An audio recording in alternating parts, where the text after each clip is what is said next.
Kami bersyukur kepadamu selalu mengingatkan kami, selalu menyadarkan kami hal-hal yang kami anggap sepi dan tidak penting. Tuhan beri kekuatan kepada kami untuk menjadi orang yang terus mengejar kebenaran, terus bersedia mengkoreksi diri, terus merendahkan diri di hadapan Tuhan yang Maha Kuasa. Ajar kami dengan mata yang peka, sensitif, perasaan yang tajam untuk melihat penipuan-penipuan iblis yang senantiasa mengkikis habis perasaan-perasaan kami yang seharusnya taat kepada Tuhan. Sehingga kami tidak lagi memusatkan seluruh hidup kami pada diri kami, karena hidup kami berporos pada Tuhan, kedaulatan, takhta, rencana, kehendak yang kekal. Dengar doa kami Tuhan. Kami serahkan semua ini ke dalam tangan Tuhan. Demi nama Yesus Kristus, penebus dan juru selamat kami yang hidup. Amin. Mari kita membaca dari Kitab Keluaran pasal 20. Ayat yang ke-16. Saya satu kali, saudara satu kali. Jangan mengucapkan saksi dusta tentang sesamamu. Semua. Jangan mengucapkan saksi dusta tentang sesamamu. Ini tentang adalah terjemahan yang kurang baik. Arti yang lebih tepat adalah janganlah mengucapkan saksi dusta mencelakakan orang lain, merugikan orang lain. Janganlah mengatakan kalimat bohong untuk mencelakakan orang lain. Against your neighbor, against other people. Ini adalah hukum yang ke-9. Di dalam 10 hukum, hukum yang ke-9 menyangkut perkataan keluar dari mulut seseorang. Orang Tionghoa mengatakan bahwa kalimat lebih kekuatannya daripada gumpalan tanganmu. Engkau memukul orang lain tidak lebih berat daripada mengatakan sesuatu merugikan orang lain. Dan engkau mengatakan sesuatu merugikan orang lain tidak lebih kuat daripada menulis satu orang melawan orang lain. 鼻头口头拳头，鼻头胜过口头，口头胜过拳头。Yang ditulis kekuatannya lebih daripada yang dikatakan. Yang dikatakan kekuatannya lebih daripada yang dipukul. Jadi orang yang pukul orang lain di dalam waktu terbatas, di dalam kesakitan hanya kepada tubuh, tidak lebih hebat dari orang yang berani katakan sesuatu untuk menusuk ke dalam hati seseorang yang bukan hanya sakit sekitar beberapa detik pukulan itu tiba, tapi melampaui daripada itu bisa mengakibatkan orang itu terluka di dalam hatinya berpuluh-puluh tahun. Maka kalimat yang merugikan orang lain jauh lebih berat daripada pukulan yang melukai orang lain. Tetapi tulisan di dalam hal-hal yang memfitnah orang lain itu akan dibaca beribu-ribu tahun. Itu sah. Kekuatan merugikan, mencelakakan orang lain jauh lebih tinggi daripada hanya dengan mulut mengatakan kalimat untuk melawan orang lain. Nah, di sini ada tingkatan mencelakakan orang lain. Saudara-saudara, kita di dalam masyarakat ini sering secara tidak sadar mengucapkan kalimat yang salah, tapi kita tidak tahu. Setelah keluar kalimat itu bukan maksudku. Maksudku adalah, sayangnya engkau waktu bicara tidak sekaligus bicara maksudmu. Setelah sudah salah ngerti, setelah mengfitnah, setelah merugikan orang, aduh itu bukan maksudku. Maksudku adalah. Jadi siapa yang harus mendengar kalimat kedua? Kalau sudah satu kalimat keluar, orang Tionghoa mengatakan 4 kuda pun tidak bisa tarik kembali. 一言既出，驷马难追. Satu kalimat sudah keluar, engkau mau tarik kembali satu kalimat, engkau mengutus 4 ekor kuda pun tidak bisa bawa kembali.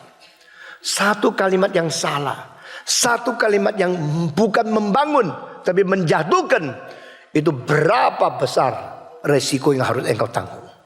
Itu sebab kitab suci adalah satu buku yang begitu banyak bertutur tentang kita harus hati-hati bertutur.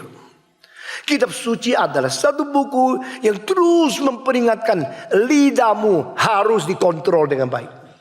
Orang yang tidak bisa mengontrol diri tak mungkin menjadi penguasa dunia. Sebelum engkau menguasai orang lain, kuasailah dirimu. Sebelum engkau mengontrol akan bawahanmu, kontrollah dirimu. Dan kontrol dirimu, kontrol segala sesuatu. Salah satu yang paling penting, kontrol lidahmu. How to control your lips. Your tongue is a secret of your success. Seorang yang tidak bisa menguasai mulutnya, tidak bisa membatas kalimat yang apa yang harus keluar, yang tidak boleh keluar, selalu membuat kecelakaan. Peribahasa Tionghoa kuno mengatakan Ping Chong Kou Ru, Huo Chong Kou Chu. Ayo ikut. Penyakit masuk dari mulut, celaka keluar dari mulut. Ayo ini boleh 1, 2, 3. Penyakit masuk dari mulut, kecelakaan keluar dari mulut. What you eat cause you to sick. What you say wrongly cause you to suffer. Yang kau makan salah itu bikin perut sakit, bikin tubuh lemah. Nah, waktu itu orang Tionghoa belum tahu apa itu bakteri, apa itu kuman atau itu virus. Tapi mereka sudah tebak semua penyakit itu kebanyakan masuk karena lidahmu suka sesuatu, makan yang salah, akhirnya engkau mengorbankan kesehatan. Ping Chong Kou Ru. Benar, penyakit dari mulut. Satu kali saya khotbah di Medan. Ada orang Kristen yang hatinya baik. Hati baik itu tidak tentu kerjakan segala sesuatu baik. Banyak orang hati baik kerja salah. Ada juga orang hati tidak baik kerjanya benar. Ya. Jadi yang mana lebih baik pikir sendiri, tidak didiskusikan sekarang. Setelah saya khotbah, malamnya khotbah lagi. Aduh Patong kamu capek, ini mesti makan lohanku. Itu ada semacam buah yang bikin ini apa itu tenggorokan cari suara baik.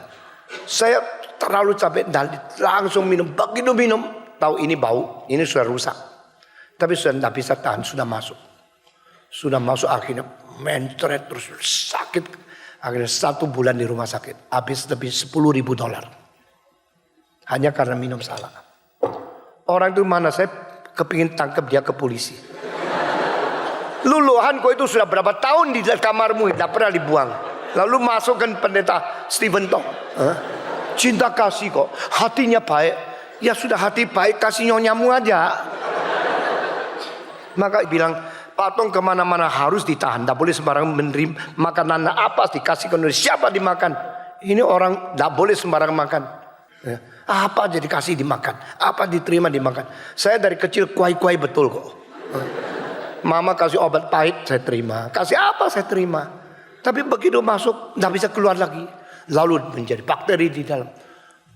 Huo Chong Kou Chu. Sakit masuk dari mulut, kecelakaan keluar dari mulut. You say something wrong, you cilaka sekali. Satu kalimat salah itu akan dikejar dah habis-habis. Satu kalimat mempersalahkan orang penting, engkau dianggap sengaja. Di dalam zamannya seorang kaisar namanya Yongzheng. Ya, Yongzheng ya, itu anaknya dari Kangxi dan ayah daripada Qianlong. Ini Kangxi 62 tahun, Yongzheng 13 tahun, Qianlong 60 tahun. Di dalam lebih daripada 1 abad 30 tahun ini, itu jayanya Tiongkok menjadi kerajaan yang paling hebat di dalam dunia. Pada pertengahan Qianlong, wilayah yang dikuasai oleh kerajaan Tiongkok dari Heilongjiang dekat Rusia sampai Tibet, itu tentaranya kuatnya luar biasa. Dan Kaisar Qianlong mempunyai 10 ekor daripada kuda yang paling kuat di seluruh Tiongkok dimiliki. Seorang Itali yang namanya Giuseppe. Giuseppe itu bahasa Inggrisnya Joseph. Giuseppe di Moccagliani. Ini orang Italia menjadi misioner ke Tiongkok. Dia misioner langsung ke dalam istana. Karena dia punya cara lukis luar biasa. Sehingga merombak seluruh sistem dari konsep dan filsafat itu estetik di dalam teknik dan cara melukis di dalam sejarah Tiongkok. Ini Giuseppe Mattoliani, di dalam bahasa Tionghoa namanya Lang Siling. Dan dia seorang begitu panjang umur sehingga melayani 3 kaisar. Pada akhirnya zaman Kangxi dia tiba di Tiongkok. Seluruh zamannya Yongzheng dia di Tiongkok. Dan separuh daripada kerajaan, yaitu raja kaisar daripada Qianlong, dia di Tiongkok. Jadi dia melayani puluhan tahun di Tiongkok sehingga lukisannya penuh sekali. Ada sebagian daripada lukisan dia mungkin palsu, mungkin tidak, karena banyak yang tiru. Saya akan taruh di museum. Nah, saudara-saudara, ini Yongzheng yang di tengah ini, karena dia punya seni tinggi luar biasa. Di dalam lebih dari 55 kaisar sepanjang sejarah ribuan tahun. Orang yang paling mengerti seni di antara kaisar namanya Kaisar Yongzheng. Yongzheng seorang begitu tegas dan dia tidak mau Kristen. Pada waktu itu banyak misioneri kabarkan Injil dan dia tidak mau Kristen dan dia melawan Kristen. Dan di situ seorang yang bertahan terus di istana, yaitu Giuseppe Mattoliani. Dan orang ini terus mempengaruhi akan Tiongkok melalui akan orang-orang seperti seni, orang-orang seperti astronomi, untuk membuat orang Tiongkok menghargai kekristenan. Yongzheng adalah seorang raja yang tidak kompromi sama korupsi. Itu sebab dia semua koruptor satu-satu ditangkap, satu-satu dipenggal kepalanya, seperti Zhu Yongji. Ya, nah orang seperti ini akhirnya dianasinasi. Karena yang korupsi tidak bisa diginiin, maka mereka akhirnya komplotan untuk membunuh dia. Pada tahun ke-13 menjadi kaisar. Nah, saudara-saudara sekalian, pada waktu itu barang siapa mengatakan satu kalimat yang dianggap mungkin kiasannya menyinggungkan kaisar, langsung dimati, langsung ditangkap. Yang tulis sesuatu kalimat yang dianggap di dalamnya isi arti melawan raja, langsung ditangkap. Dan di situ orang mengatakan satu kalimat bisa menghabiskan satu keluarga. Itu namanya Iyan Sak, cucu.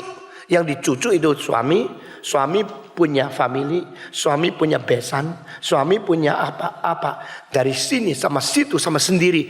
4 pihak dari pria, 4 pihak dari wanita, dan 1 seluruh keturunan. 9 keluarga marga, 9 keluarga semua dibunuh mati hanya karena satu kalimat ngomong salah. Nah, itu namanya Huo Chong Kou Chu, kecelakaan keluar dari mulut. Minggu lalu pada waktu kebaktian pertama, kebaktian 2 belum sempat akhir, saya bicara tentang bandingan daripada Xenophonius daripada Greka dengan pendapat orang Kristen di dalam kitab suci. Xenophonius mengatakan, the nature grant us with 2 ears, 2 eyes, but only 1 mouth. Alam mengkaruniakan kabar kita dengan setiap orang 2 mata, 2 kuping, tapi 1 mulut, adalah supaya kita harus melihat lebih banyak, mendengar lebih banyak, tapi berbicara lebih sedikit. To see more, to listen more, and to talk less. Saudara-saudara, di dalam pengalaman hidup kita mengetahui, orang yang bicara banyak selalu pengetahuannya sedikit. Orang yang terus ngomong selalu isinya kosong. Karena apa? Di dalam hidup dengan orang lain, dia tidak kasih kesempatan orang bicara. Saudara-saudara, kalau engkau sekarang ketemu sama orang lalu mulai bicara, dia bicara, kamu bicara, direkam. Sudah rekam, didengar lagi, lalu dicatat. Yang dia ngomong berapa kalimat, yang kau ngomong berapa kalimat. Yang ngomong banyak orang bodoh semua. Yang ngomong sedikit lebih pintar. Karena apa? Yang ngomong sedikit dia kasih waktu itu kepada orang lain. Sehingga orang lain ngomong-ngomong, dia terus mempunyai kesempatan belajar. Ya kan? Tapi orang bodoh selalu ketakutan orang dah tahu dia pintar. Jadi langsung dia obral pinternya. Langsung dia pamerkan apa yang dia kira benar. Itu sebisanya monopoli setiap waktu. Akibatnya saben orang ketemu dia, saben kali dia ngomong isinya itu aja. Dan dia tidak Mau kalau orang anggap dia tidak pintar, keluarkan. Nah ini saya tahu. Oh lu tahu banyak ya. Coba dengar terus. Itu aja. Jadi orang yang tidak banyak bicara, tapi langsung menerima pengetahuan dari orang lain. Dia selalu memberi waktu untuk orang lain mengeluarkan sesuatu yang boleh diterima oleh dia. Ya, orang bicara banyak, ada bicara sedikit. Itu beda sekali mental di dalamnya. Saudara mesti belajar Bible. Engkau bilang yang bicara banyak bodoh, yang terus dengar pintar. Maka Stephen Tong paling bodoh, kita pintar karena dia ngomong terus di dalam khotbah. Saya tidak ngomong kosong. Setiap kali khotbah saya memberikan sesuatu terus menerus mengisi dari kamu muda sampai tua. Karena apa? Yang saya bicara jauh lebih sedikit daripada apa yang saya tahu. Yang saya tahu jauh lebih sedikit daripada yang saya baca. Baca banyak, pikir banyak, lalu mengisi di dalam otak untuk ingat. Ini perlu memori yang besar. Dan memori itu sudah dapat, lalu keluarkan sesuatu kepada kamu. Ini memang tidak gampang. Tapi Tuhan telah memberikan pendidikan kepada kita melalui firman-Nya yang mengatakan, listen quickly, talk slowly. Semua, listen quickly, talk slowly. Cepat-cepat dengar, pelan-pelan ngomong. Cepat-cepat dengar, untuk pada waktu yang paling sedikit engkau menerima data sebanyak mungkin. Pelan-pelan bicara, jangan terlalu cepat keluar kalimat konklusimu yang tidak matang. Karena itu akan menjadikan penghinaan bagi orang lain kepada kamu, dan juga akan menjadi pemaparan kebodohanmu sendiri karena tidak matang itu. Talk slowly. Maka Xenophonus mengatakan, the nature granted us with 2 ears, 2 eyes, but only 1 mouth is to let us see more, listen more, but talk less. Saya kira itu satu pengertian yang bijaksana luar biasa. Tapi saya kira itu tidak cukup. Karena dari interpretasi teologi orang reform, dari Kristen, kita mengetahui Tuhan menciptakan kita dengan 2 mata. Tuhan menciptakan kita dengan 2 kuping. Dan cuma 1 mulut. Supaya kita mendengar yang benar, yang salah. Dia melihat yang baik dan yang jahat. Berarti benar coba didengar, yang salah juga didengar, yang baik dilihat, yang jahat juga dilihat. Tapi when you talk, berarti listen first and then react after. Manusia adalah the best receiver. Human personality can receive so unlimited things. Ini adalah incredible measurement. Yaitu manusia mempunyai satu daya penerimaan yang hampir, saya harus pakai hampir ya istilah ini, tidak terbatas. Sehingga tidak pernah engkau akan penuh sesak data di dalam lalu hang. Seperti komputer mengehang lalu sudah saturized, tidak bisa masuk lagi. Tidak ada itu. Tidak ada orang yang otaknya penuh sampai tidak bisa isi lagi. Bisa engkau bisa punya. Sekarang jangan kasih saya data sudah penuh, lagi ngehang. Tunggu 3 hari, sudah lebih lepas baru terima lagi. Tidak ada. Almost unlimited reception. You can receive as a receiver which is unlimited in the measurement. Ini satu keajaiban ciptaan Tuhan. Otak kita itu cuma 1,5 kilo. Otak kita itu tidak lebih daripada 2 liter. Di dalam keadaan kapasitas yang begitu kecil. Berapa banyak data yang bisa masuk. Tidak ada orang tahu. Engkau bisa memasuk sesuatu yang begitu penuh. Lalu engkau bicara dengan kecepatan seperti saya bicara. Terus menerus untuk kira-kira 5.000 jam. Tak habis. Kalau engkau masih ingat. Berarti kapasitas kita punya memori besar seperti itu. Dan dikatakan dengar secepat mungkin, bicara pelan-pelan, terima sebanyak mungkin. Yang baik didengar, yang jahat didengar. Jangan itu jangan dengar, ini tidak baik. Tuhan itu tidak pernah mengikat kebebasan kita di dalam menerima data apapun yang bersifat berbeda. Yang baik didengar, yang jahat didengar, yang benar didengar, yang tidak benar didengar, yang menguntungkan dengar, yang merugikan dengar. Silakan. You see good and evil. You listen to the right and to wrong. But when you react, waktu engkau reaksi, Waktu engkau memberikan tanggapan, you only tell the truth. Ya, 2 mata untuk melihat baik dan jahat, 2 kuping untuk mendengar yang benar dan salah. Tetapi when you talk, abdikan dirimu kepada kebenaran. Yesus berkata, yang iya katakan iya, yang tidak katakan tidak. Lebih dari itu, engkau milik setan. Adakah kalimat lebih keras dari kalimat Yesus ini? Dari filosof siapa yang mengajar seperti ini? When you talk, when you react, when you say, when you give comment, jangan kompromi. Benar bilang benar, tidak benar bilang tidak benar. Kita biasanya lihat dulu. Kalau saya bilang tidak benar, dia tampal saya ke bagaimana? Kalau saya bilang tidak benar, tuh dia tidak lagi pakai saya bagaimana? Ini bos loh. Kalau kelihatan bos, semua jadi gembos.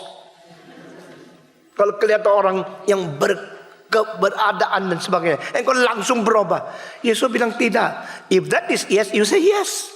If that is no, you say no. That is your witness of your purity, your simplicity, of your one-hearted mentality for the witness. Karena hati kita hanya untuk kebenaran, hanya untuk yang benar. Maka silakan dengar yang betul, yang salah, yang baik, yang jahat. Silakan receive. Tapi waktu react, only one.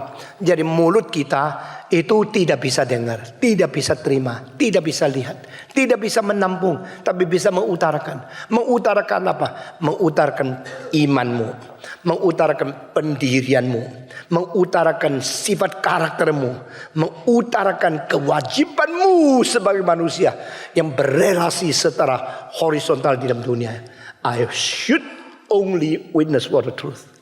I should only dedicate my mouth, my lips to speak something for glorifying God. Hanya demi memuliakan Tuhan. Hanya demi menyatakan kebenaran. Itu mulut kita. Saudara-saudara, minggu lalu saya berkata satu teori speech yang berangka sangat rumit. Kata yang disebut firman itu mengandung kata. Kata itu menjadi bahasa. Bahasa diutarakan melalui suara. Suara itu memakai nada. Dan ini daripada voice, daripada tune, daripada sound, daripada meaning, daripada words, daripada language, dan terus kembali akhirnya ada meaning yang berkait dengan kekekalan. When everything meaningful is connected with the eternal will of God. And that is close to the word. Itu dekat dengan firman. Jadi orang yang betul-betul ada firman, lalu pakai logika, membuat teori. Teori pakai bahasa. Bahasa diutarakan dengan suara. Yang pakai suara atau perkataan-perkataan yang tepat. Nah, orang itu adalah orang yang menjadi saksi kebenaran. Nah, di hal ini sekali lagi saya membawa saudara semua kembali kepada 2 teori daripada Socrates. Socrates mengatakan, you should understand correctly the meaning of any word you are using. Setiap kalimat yang kau pakai, kamu mesti mengerti sesungguhnya apa sih artinya. Arti dari kalimat itu apa? Selalu engkau ngomong, orang bilang salah itu. Loh, bukan maksud saya. Maksud saya kira-kira mestinya begini. Jadi engkau kemarin katakan apa? Ya saya cuma pakai istilah itu karena kurang ngerti. Tidak bisa. Kalau kau tidak ngerti kalimat itu artinya apa, jangan pakai. Ini prinsip daripada Socrates. Pakai kalimat dengan mengerti arti istilah itu, bukan tebak-tebak. Di Indonesia, wah ini adalah momentum yang paling penting. Zaman ini, saat ini momentum yang kita mesti pakai. Salah itu. Momentum sama momen lain semua. Momentum itu kuasanya. Momen itu waktunya. Inilah momen yang penting. Betul. Ini momentum yang penting. Sudah salah. Momentum itu adalah gaya dan kekuatan dinamika di dalam sesuatu zaman. That is momentum. Momentum adalah kekuatannya, satu kuasa, satu kekuatan gaya di dalam satu gerakan. Itu namanya momentum. Momen itu waktunya. Nah, ini sekarang saatnya, ini kesempatannya, ini momen. Momen bukan momentum. Nah, orang pakai istilah sudah tidak ngerti, keras-keras lagi. sudah salah, tegas-tegas lagi. Seperti orang lain tidak tahu, dia yang tahu. Itu kadang-kadang kita dengar orang ngomong itu kepingin memuntah loh. Sudah tidak ngerti. Waktu sebenarnya ahli pidato, teriak-teriak. Ya. Apalagi teriak-teriak ikut gayanya Bung Karno atau ikut gayanya Stephen Tong, kelihatannya hebat, tapi tidak ngerti. Yang dipakai istilah salah-salah. Kedua, you mesti mengerti secara akurat daripada bahasa itu. Dan kedua, you pilih yang paling tepat untuk mengutarakan ide. To get across what you want to be understood by others, you should choose the right terminology. Pertama, understand the meaning of terminology accurately. Kedua, right one to be chosen. You choose the right one. Baru engkau mengutarakan. Itu tetap tidak mungkin mengutarakan kebenaran 100%. Karena apa? The limitation of linguistic. Dari satu perbatasan, satu limit daripada bahasa. Tidak ada bahasa yang 100% bisa mengutarakan kebenaran secara akurat. Karena apa? Karena kebenaran itu jauh lebih besar, jauh juga lebih sempit, jauh lebih sulit diutarakan dari bahasa. Jadi bahasa itu hanyalah satu alat yang dekat-dekat dengan makna, supaya bisa mengutarakan sesuatu yang kau rasakan. Tapi sesungguhnya sulit. Engkau bilang sama pacar, aku cinta kamu. Karena cinnya diperpanjangkan. Tulis, aku cinta kamu. Ya sudah dong. Aku sangat cinta. Apa-apaan itu. Ya. Kenapa? Engkau mengetahui istilah itu sudah tepat. Aku cinta kamu tepat. Tapi istilah masih kurang mengutarakan sebenarnya yang kau cinta itu apa? Cinta. Limit of the linguistic, limit of the language. Jadi bahasa tak mungkin 100% mengutarakan itu. Itu aja yuk sembarang pakai bahasa. Ya cilaka dong. Jadi itu penting sekali. Jadi mulut kita harus kita mengabdi. I talk everything only from the true purity of motivation, to lift up the truth and to be the witness of the true truth. Aku dengan motivasi yang bersih dan tujuan yang sungguh-sungguh, mulut aku mengabdi kepada kebenaran. Maka hanya yang benar yang aku bicarakan. Hanya yang betul-betul menjadi sesuatu berkat bagi orang lain, saya utarakan. Hanya menjadi satu hal yang perlu katakan, saya katakan. Jadi ini beberapa kategori mengikat, menyempit, sehingga mulut kita tidak sembarangan ngomong. Saudara-saudara, kalau engkau bergaul dengan satu orang, selalu yang dikatakan salah, selalu yang dikatakan itu tidak jujur, selalu yang dikatakan itu merugikan orang lain, engkau suka berkawan dengan dia tidak lagi. No more. Engkau bilang bocailah, percuma. Gaul sama dia, dengar dia ngomong, bikin rusak kuping, mesti cuci pakai rinso 10 ton baru bersih kupingnya. Orang itu ngomongnya dah beres. Setiap kali ngomong dah beres. Engkau suka berbicara dan suka mendengar kalimat dari siapa? Orang yang setiap kali ngomong mendorong, setiap kali ngomong membangun, setiap kali ngomong dicek benar, setiap kali ngomong menambah pengetahuanmu. Maka Konghucu mengatakan, you zhi, you san, you dowen. Bergaul dengan orang yang 3 syarat. Pertama, orang yang tulus, yang lurus, yang tidak bengkok-bengkok. Kedua, orang itu adalah orang yang bukan saja lurus, yang banyak pengertian. Yu zhi, yu liang, yang banyak pengertian, suka mengerti, menampung, dan kalau perlu mengampuni kita. Orang itu mempunyai hati yang begitu luas, lapang dada, dan jiwanya begitu luas. Nah, ini orang boleh dijadikan kawan. Ketiga, yang pengetahuannya begitu banyak. Dan dia mempunyai pengetahuan, mempunyai data, mempunyai pengertian kebenaran yang limpah. That is good friend. Good friend is a straightforward. Good friend is with a more understanding. And good friend is a knowledgeable, very learned person. Dengan demikian, he should be your friend.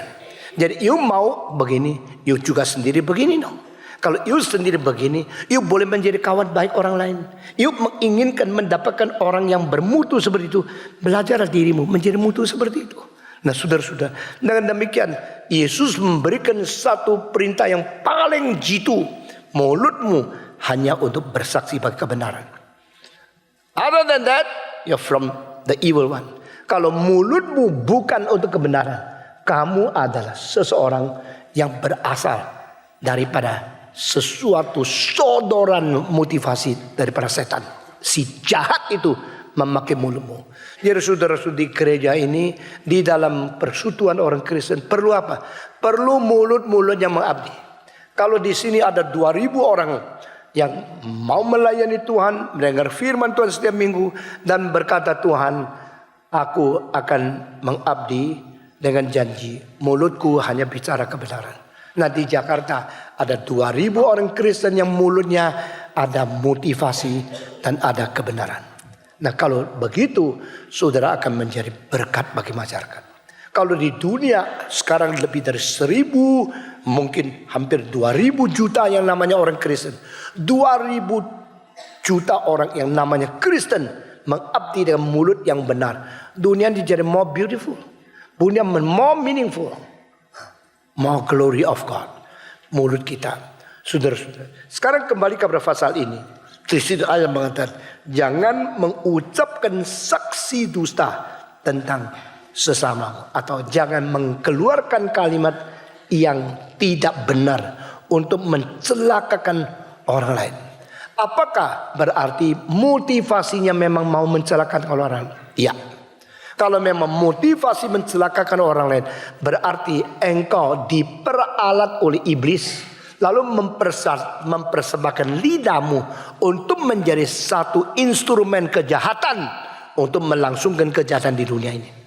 Saudara-saudara, kalimat-kalimat keluar dari mulut kita itu bisa menyangkut hubungan antara kita dengan Tuhan, antara kita dengan sesama, antara kita dengan setan, dan antara kita dengan rencana kekekalan entah dari Allah atau rencana kekekalan dari iblis. Saudara-saudara, the word you speak is so meaningful and so significant in connecting with the will of God and the planning of Satan. Pada waktu Allah mengambil 10 anak mati pada hari yang sama daripada Ayub dan istrinya. Anak itu anak Ayub? Iya. Anak itu anak istri Ayub? Iya.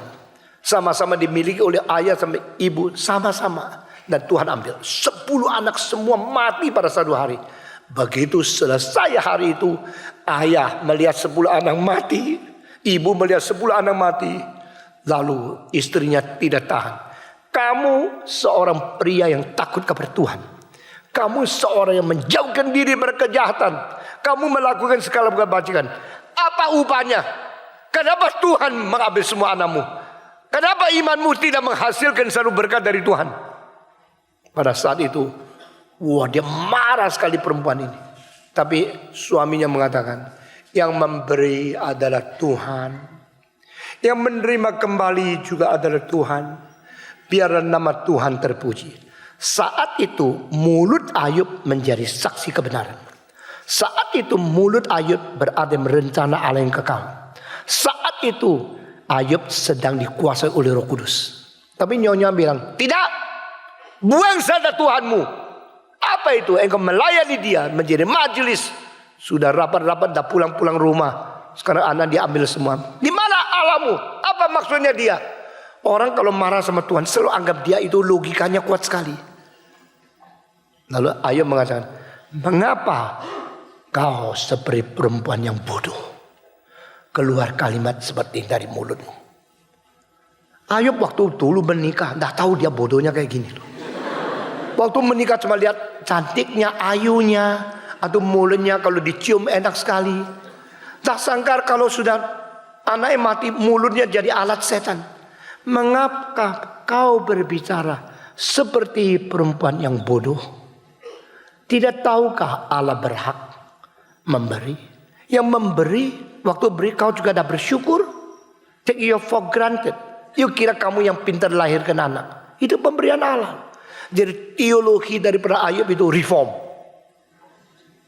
Kedaulatan Allah, sola gratia, semua dipegang. Tetapi pengertian daripada nyonya Ayub ini non-reform. Aku yang melahirkan, aku yang pakai biar susah-susah, besarkan mati-matian. Kok enak diambil begitu saja. Kemarin ada seorang yang kematian anak yang terbaik. Setelah jabat tangan sama saya masih jengkel, masih marah sama Tuhan. Kenapa anak saya yang terbaik dibawa situ? Saya bilang jangan. Dia sekarang berada di tempat jauh lebih mulia, lebih baik daripada yang kau bisa menjaga, kau bisa memelihara. Tuhan membawa anak itu pergi untuk menguji kita. Dia tidak bisa ngerti. Saya marah sama Tuhan. Saya tidak bisa terima kenapa Tuhan begitu sama saya. Saudara-saudara, kalau Tuhan tidak mengkaruniakan pernikahan, engkau juga tidak bisa apa-apa. Kalau Tuhan membuat engkau mandul, engkau juga tidak bisa ada anak. Kalau Tuhan membuat anak itu selahir, langsung dia mati pada waktu bayi, engkau juga tidak bisa apa-apa. Engkau pernah ada belasan tahun, 20 tahun hidup dengan anak yang kau paling cinta. Itu harus kita bersyukur. Makanya suami istri itu kalau mereka lagi enak-enak hubungan baik, tidak mengingat anugerah Tuhan. Begitu satu mati langsung marah sama Tuhan. Tuhan tidak ada salah apa-apa. Dan saudara-saudara, mungkin kematian karena engkau teledor, karena maka salah. Kenapa mempersalahkan Tuhan? Tuhan makan maha kuasa. Pengertian maha kuasa Tuhan selalu diperalat oleh orang egois, supaya Tuhan harus menjadi babumu, menjadi pembantumu yang terus melayani kamu tidak habis-habis.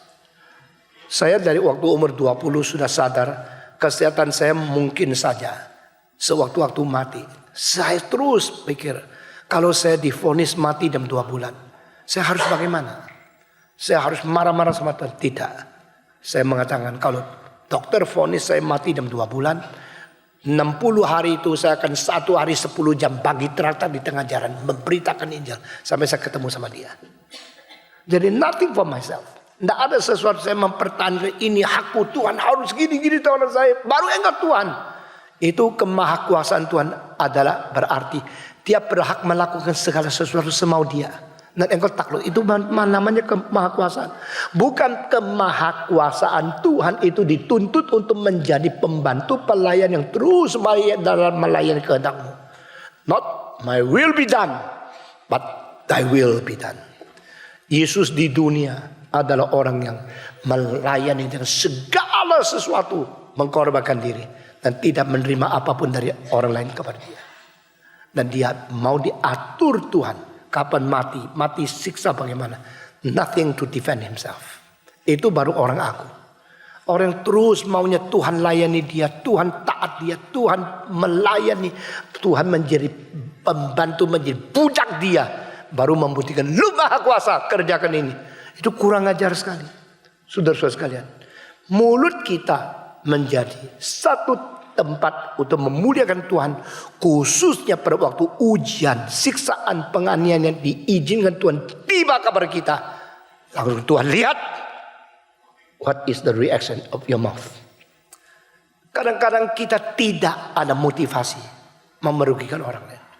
Tapi kita kalau tidak betul-betul mengkaitkan kehendak Tuhan, rencana yang kekal, pimpinan Roh Kudus, bijaksana dari firman, dan motivasi menyangkal diri memuliakan Tuhan untuk mengontrol mulut, kita tetap bisa menjadi kecelakaan bagi orang lain.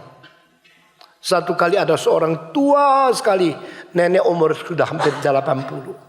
Duduk di satu kereta api dari para kota paling timur di Rusia. Dia mau menuju ke satu tempat di Siberia. Siberia itu tempat paling dingin di dalam sejarah dan dalam seluruh geografik dunia.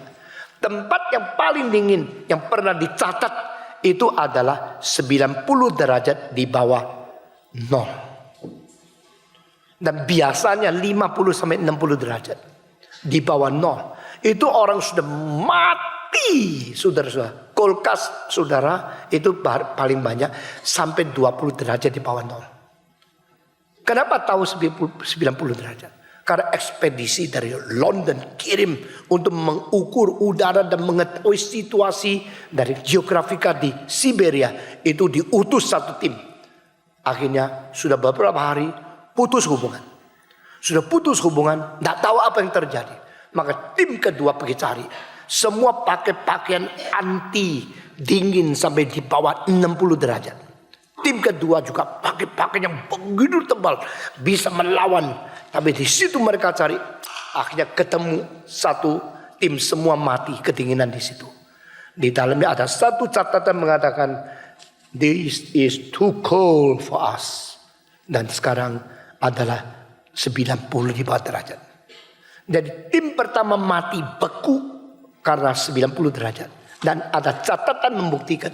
Tim yang kedua menemukan catatan itu baru tahu pernah dinginnya seperti itu. Kedinginan yang paling bottom itu ada 250 berapa derajat di Celsius. Itu adalah tidak bisa dingin lagi menurut fisika.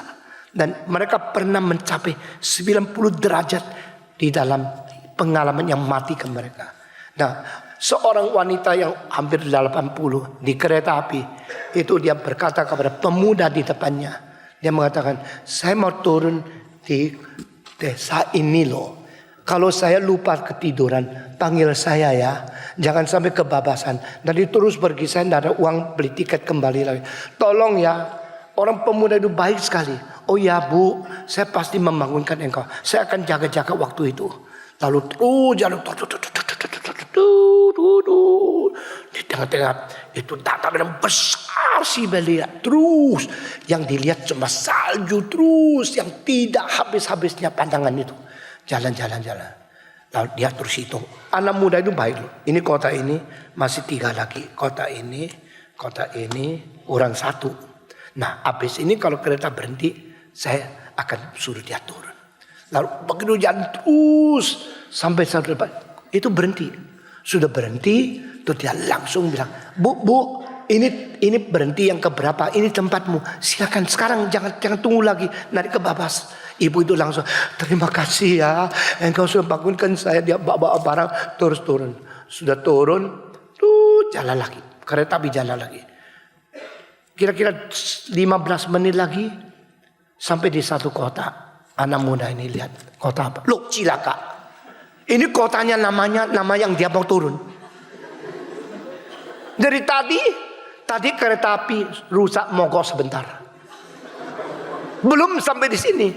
Oh, jangan ketawa kalau itu mamamu gimana? Jadi dia terus ketakutan kebabas. Sekarang cepat-cepat turun, jangan sampai kebabas. Ibu itu terima kasih bawa kopernya sudah turun. Lalu sudah babas 15 menit. 15 menit mungkin kereta api waktu itu mungkin 20 kilo. Dan itu salju. Itu di bawah 0 berapa puluh derajat. Setelah kereta api pergi, ibu itu tidak ada. Makanan malam. Tidak tahu berhenti di mana. Lalu mati di situ. Nah, ini dengan satu kalimat yang mencelakakan orang lain. Tapi motivasinya tidak. Dia tidak bermaksud. Dia betul-betul anak baik. Dia betul-betul mau menolong. Dia betul-betul alert. Begitu sadar akan waktu. Dan dihitung. Ini satu stasiun. Ini stasiun sudah lewat. Kalau berhenti lagi pasti dia salah. Saya waktu baca itu kira-kira umur 20 lebih. Saya terpikir, seumur hidup kita berapa kali ya dengan tidak hati-hati mengatakan kalimat yang salah. Tapi bukan dari motivasi yang jelek. Meskipun hati kita baik, tapi kita ngertinya salah. Kita ngertinya tidak tepat. Kita hitungnya salah. Lalu kita mengatakan, this is the place you should go down. Bu, silakan turun. Tidak berarti silakan mati, tidak. Tapi akhirnya mati. Hanya karena apa? Tidak sadar. Maka saudara-saudara, saya terus mengingatkan sebagai orang Kristen biar kita menjadi orang mengerti kebenaran. Betul-betul tahu apa itu sesungguhnya. Lalu kita katakan dengan jujur, ditambah dengan motivasi yang baik, dipimpin oleh Roh Kudus. Jadi kalimat-kalimat yang keluar dari mulut kita adalah kalimat yang bertanggung jawab. Kalimat-kalimat yang sungguh. Dengan motivasi baik pun masih bisa salah mencelakakan orang lain. Apalagi dengan motivasi yang tidak baik. Itu dosanya besar sekali. Janganlah bersaksi dusta. Janganlah kata-kata yang salah. Janganlah menjadikan sesuatu kalimat menjadi kecelakaan bagi orang lain. Hari ini saya khotbah sampai di sini dulu. Dan minggu-minggu depan kita terus menguraikan kalimat ini. Sehingga di dalam mulut kita menjadi orang yang berbijaksana dan berkebajikan. Mari kita berdoa. Bapa di dalam surga, kami berterima kasih. Setiap minggu Tuhan mengajar kami. Setiap firman Tuhan menggugah kami, membangunkan kami, mengingatkan kami, dan memberikan peringatan kepada kami. Kami berdoa kiranya Tuhan pakai mulut kami, pakai kalimat-kalimat kebenaran yang keluar daripada lidah kami. Pakai kebenaran-kebenaran sesuai dengan firman Tuhan dan kehendak kekekalan Allah. Sehingga kami menjadi manusia yang menjadi berkat bagi orang lain. Ampunilah jikalau di dalam hati kami ada motivasi mencelakakan orang lain. Ampunilah jikalau di mulut kami ada kalimat yang salah membawa orang lain. Tuhan, kami tidak ingin dialat oleh iblis. Kami tidak ingin menjadi instrumen daripada kejahatan. Itu sebab pelihara kami, berkati kami, beri perubahan dan pertobatan yang sejati kepada kami. Untuk mendedikasikan di lidah, bibir, mulut kami kepada Tuhan yang benar. Dalam nama Yesus Kristus, penebus dan juru selamat kami yang hidup, kami sudah berdoa. Amin.